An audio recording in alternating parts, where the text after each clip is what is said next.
삶의 경험과 지혜를 나누는 시간. 내일을 여는 보이스 김유미입니다. 해마다 학업을 중단한 학생이 5만 2천여 명.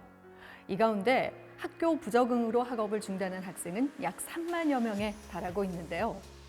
학업 중단 위기에 처한 학생들을 위한 사회적 관심과 지원이 절실할 때입니다. 자, 그래서 오늘 내일을 여는 보이스 이 시간에는 한국교원대학교 박주정 교수와 함께 동행, 희망을 만드는 교육이 필요하다라는 주제로 강연 들어보겠습니다.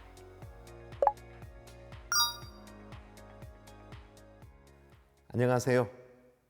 저는 한국교원대학교 교수 박주정입니다.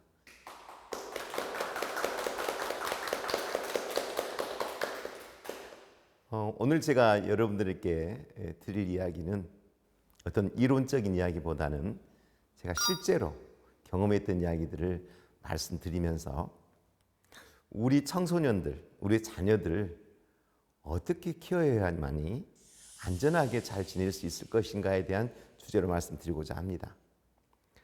저에 대한 소개를 잠깐 하자면 저는 1992년도에 강주의 한 실업계 고등학교 선생님이 되었고 1년 동안 방황하는 아이들, 꿈이 없는 아이들을 보고 저도 실망을 했습니다. 근데 어느 날 저희 10평짜리 아파트에 그 말썽꾸러기 애들 8명이 저희 아내와 딸이 있는 집으로 찾아왔습니다. 왜 왔냐고 물었더니 놀러 왔답니다. 그런데 이 애들이 그날부터 집에를 안 가는 겁니다. 왜 안 가냐 그랬더니 여기 살고 싶다고 합니다. 여러분 생각해 보십시오. 10평짜리 아파트에서 저희 아내와 딸이 있는데 그 소만한 그 8명의 고등학생들이 들어와서 살겠다고 하니 얼마나 답답했겠습니까?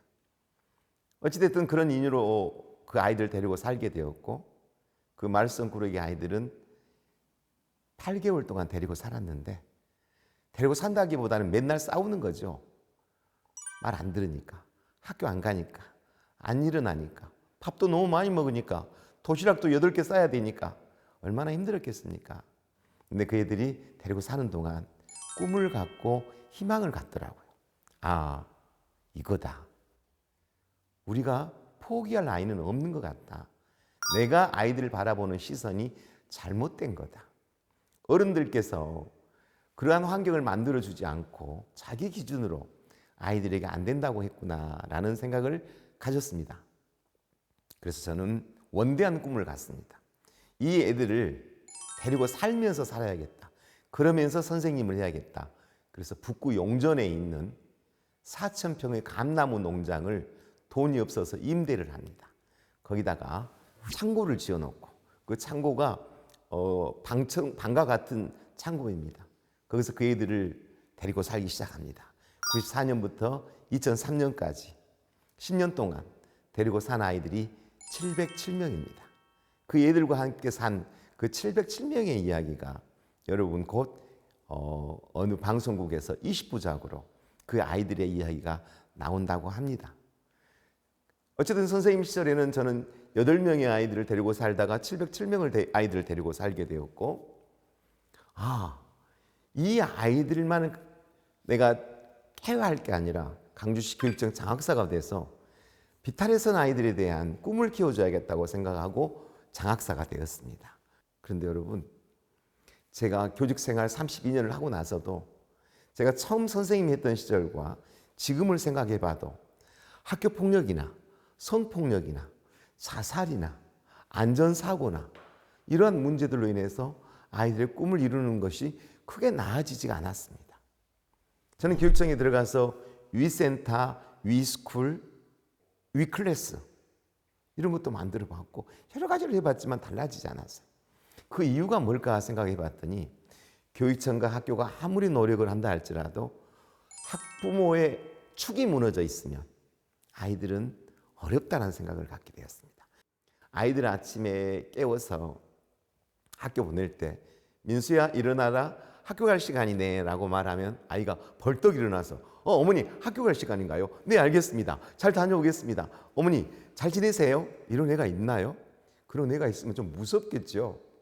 일어나라고 하면 안 일어납니다. 일어나 이놈아. 일어나라고. 일어나. 너무 익숙한 소리 아닙니까? 여러분 초등학교 중학교 다닐 때 그만 좀 자.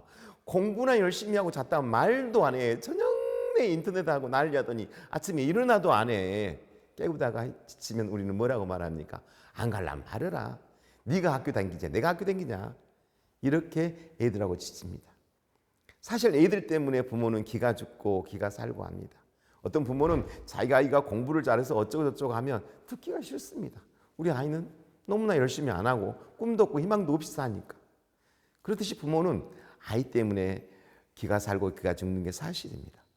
그런데 여러분, 이 청소년들이 어떤 어려움과 고통을 겪고 있는지를 부모님들은 잘 모르고 계신 것 같습니다.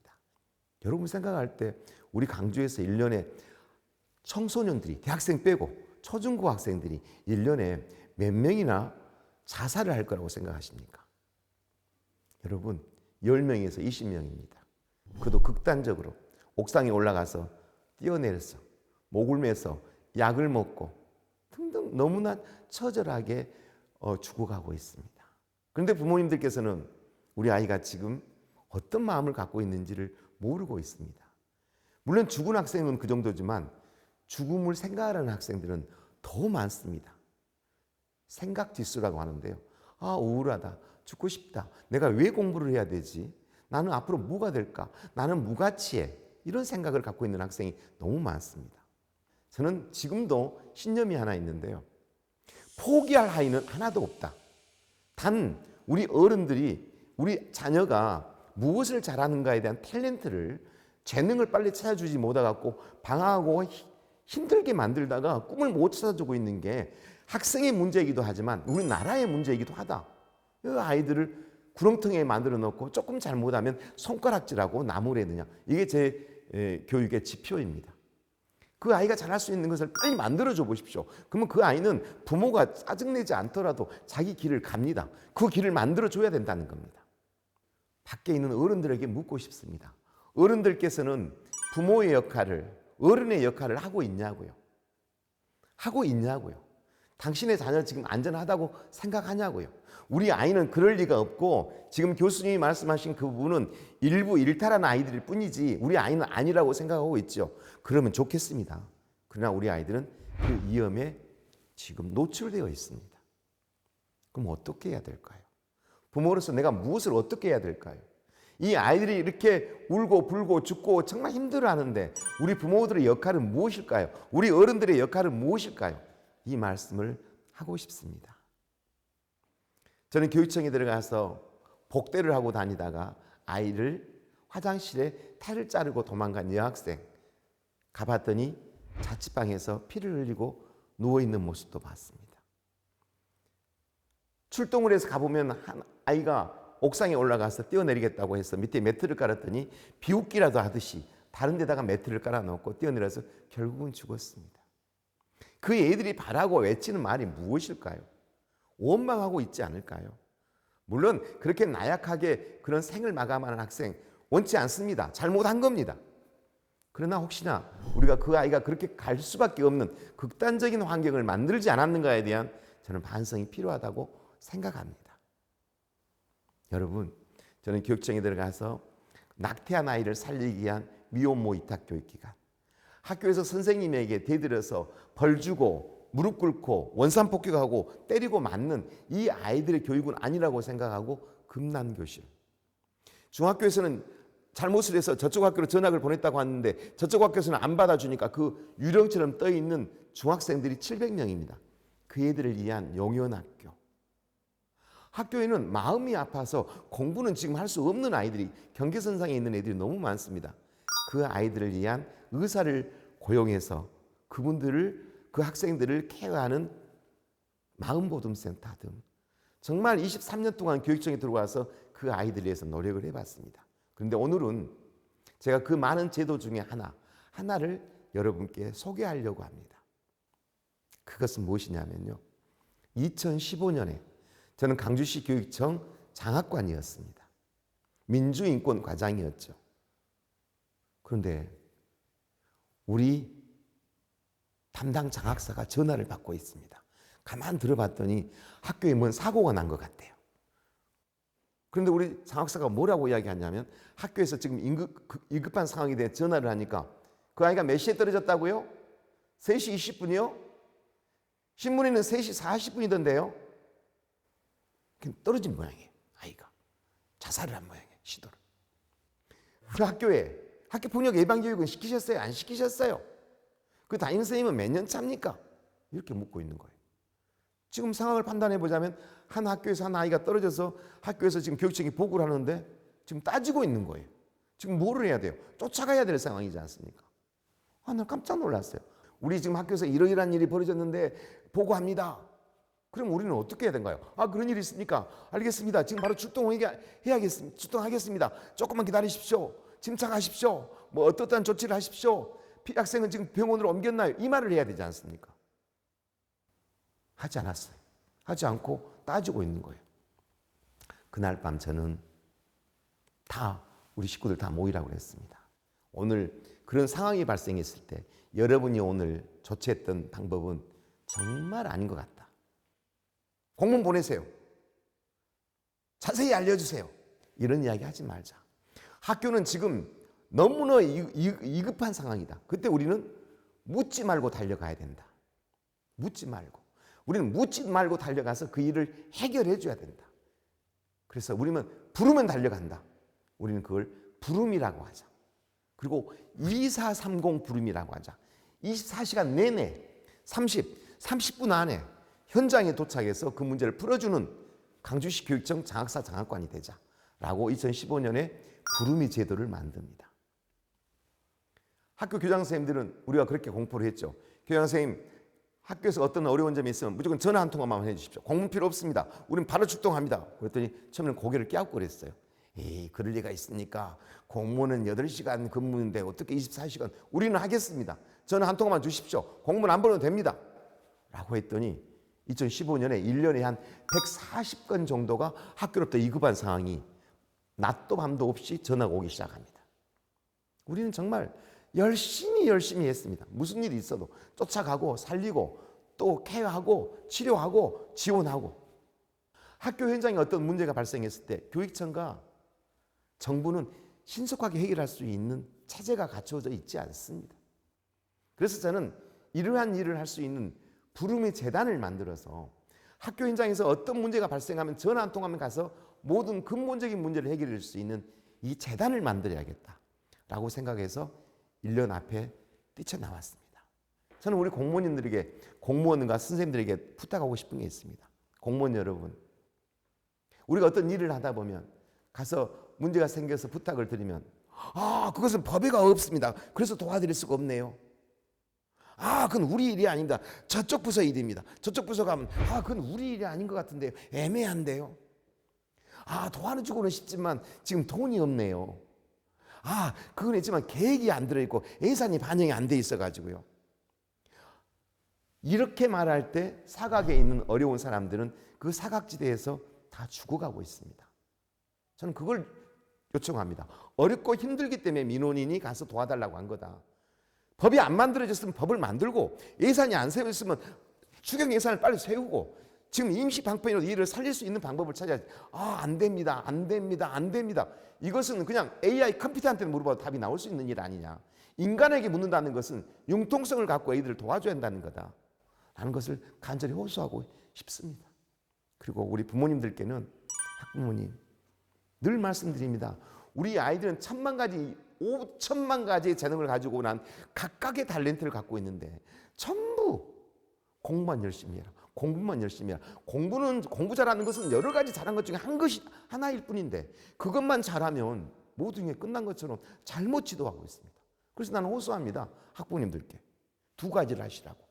하나는, 첫 번째는 아이들하고 대화하는 방법 좀 이야기 좀 배우시라고. 아이들이 뭔 말하면 다 알아. 네 거짓말이지. 나도 다 거짓말 해봤어. 또 쓸데없는 소리 안 해. 네가 뭐가 부족한데. 다른 애들은 너보다 더 힘들어도 잘만 다녀. 아이가 말 몇 마디 하기 전에도 부모가 한 1000마디 해보니까 아이들은 부모하고 이야기를 하려고 하지 않습니다. 대화할 자신이 없으면 아이 말 듣고 그냥 끄덕끄덕만 해줘도 됩니다. 그 문제를 처리는 누가 합니까? 자녀가 합니다. 지지를 받고 싶은 건데 한마디로 모두 잘라버리는 그 부모의 독설에 의해서 아이들은 죽어가고 있다는 사실. 그래서 난 소통하는 방법을 좀 배우라는 것.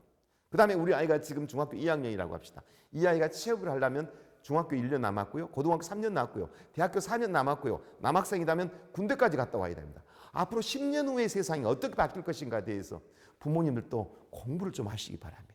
왜? 지금 있는 직업 그 다음에 10년 후에는 없습니다. 여러분 우리 아이들을 어떻게 보살필까에 대해서 공부하고 노력하는 부모가 되었으면 좋겠다라는, 그리고 사회는 내 자녀만 중요한 게 아니라 모든 자녀가 중요하다는 사실을 함께 해주었으면 좋겠습니다. 감사합니다.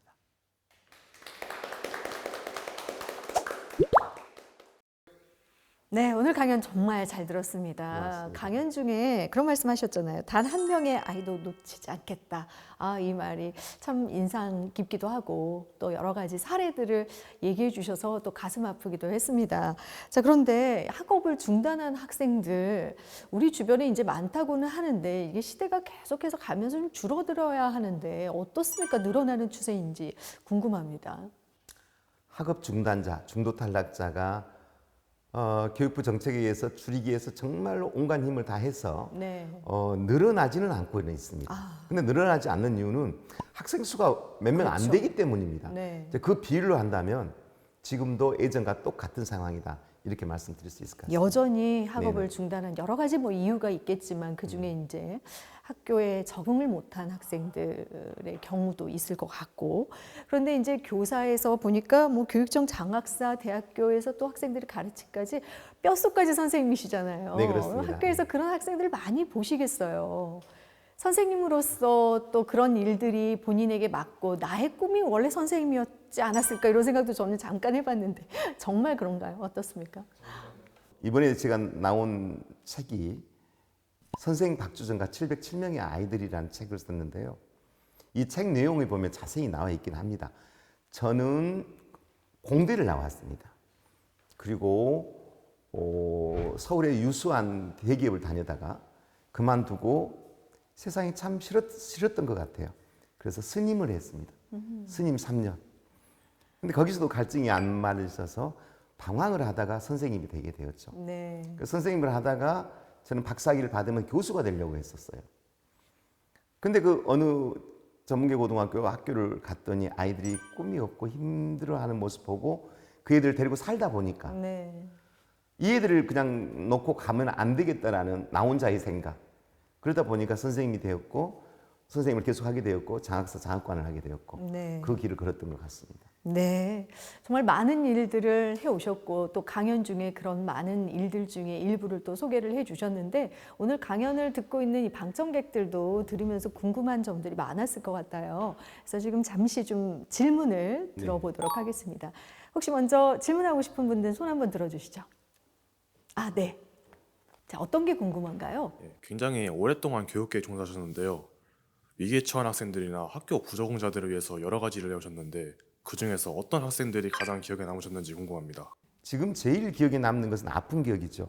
707명 중에 사회생활을 하다가 결국은 이기지 못하고 멀리 가버린 아이.